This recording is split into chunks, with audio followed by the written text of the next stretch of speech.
প্রিয় বন্ধুগণ, এই ঢাকা বিশ্ববিদ্যালয়ের অপরাজয় বাংলার পাদদেশে দাঁড়িয়ে জীবনের সকল সম্ভাবনাকে উপেক্ষা করে রাষ্ট্রের তোরে নিজেকে বিলিয়ে দিতে শিখিয়েছে যে অনুভূতি, সে অনুভূতির নাম বাংলাদেশ জাতীয়তাবাদী ছাত্র। 2016 সালে যখন বিশ্ববিদ্যালয়ে এসেছিলাম, যে রাজনৈতিক অপসংস্কৃতির সাক্ষী হয়েছি, সেখান থেকে পণ করেছিলাম আমি অত্যন্ত ক্ষুদ্র মানুষ। আমি পণ করেছিলাম হয়তো কোনোদিন এই ঢাকা বিশ্ববিদ্যালয়ের মাটিতে সুস্থ ধারার শ্রদ্ধা স্নেহের রাজনৈতিক সংস্কৃতির সূচনা হয়তো বা হবে।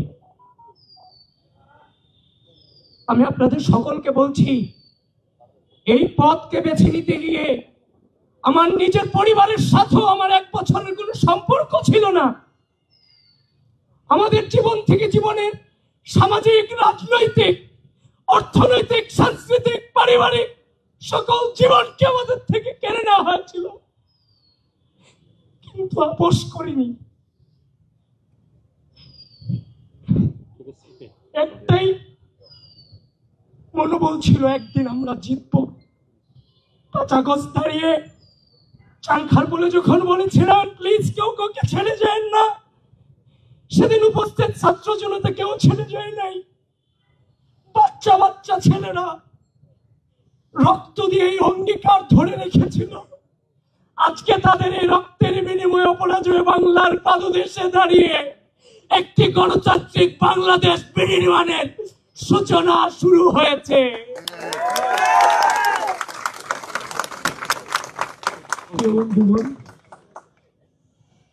একটা চ্যালেঞ্জের মুখে আমরা 16 সাল থেকে বিশ্ববিদ্যালয়ে ভর্তি হওয়ার পর থেকে আজও পর্যন্ত চ্যালেঞ্জ ফেস করতে করতে আজকের এই জায়গাতে এসেছি। এটাও আমার জন্য অনেক বড় চ্যালেঞ্জ।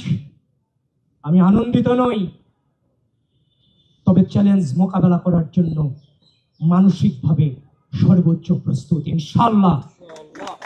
এবং সেই চাংখার পোলের মতো বলছি, আমরা আবারও বিজয়ী হব ইনশাআল্লাহ। সকলে আমাদের পাশে থাকবেন। ধন্যবাদ।